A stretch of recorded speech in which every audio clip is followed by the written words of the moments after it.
ਮੈਨੂੰ ਤੇ ਆਪਣੇ ਰਿਸ਼ਤੇਦਾਰਾਂ ਦੀ ਨਹੀਂ ਸਮਝ ਲੱਗਦੀ। ਪਹਿਲਾਂ ਕਹੀ ਜਾਣਗੇ ਹੋਰ ਸੁਣਾ ਤੇ ਜੇ ਦੋ ਚਾਰ ਸੁਣਾ ਦਈਏ ਅੱਗੋਂ ਫਿਰ ਇਹਨਾਂ ਦੇ ਮੂੰਹ ਬਣ ਜਾਂਦੇ ਆ। ਉੱਡਦੇ ਮੱਗ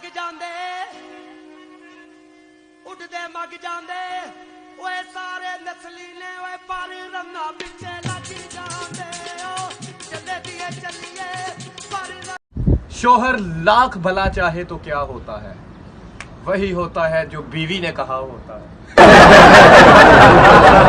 ਜ਼ਿਆਦਾ ਫੋਨ ਚਲਾਉਣ ਨਾਲ ਅੱਖਾਂ ਖਰਾਬ ਹੋ ਜਾਂਦੀਆਂ ਨੇ, ਇਸ ਲਈ ਮੈਂ ਇੱਕ ਹੀ ਫੋਨ ਚਲਾਉਣਾ। ਰੱਬਾ ਸਭ ਤੋਂ ਪਹਿਲਾਂ ਉਸ ਇਨਸਾਨ ਨੂੰ ਖੁਸ਼ ਰੱਖੀ ਜਿਸ ਨੂੰ ਮੈਂ ਹਰ ਰੋਜ਼ ਸ਼ੀਸ਼ੇ 'ਚ ਵੇਖਦਾ। ਤੂੰ ਮੇਰਾ ਮਾਣ ਰੱਖ ਲੈ। ਹਾਂ ਮੇਰੇ ਤਾਂ ਕਦੀ ਖਾਬ 'ਚ ਕੁੜੀ ਨਹੀਂ ਸੀ ਆਉਂਦੀ। ਮੈਨੂੰ ਤਾਂ ਜਦੋਂ ਖਾਬ ਆਉਂਦਾ ਸੀ ਬੱਸ ਉਲਟ ਗਈ 36 ਬੰਦੇ ਮਰ ਗਏ।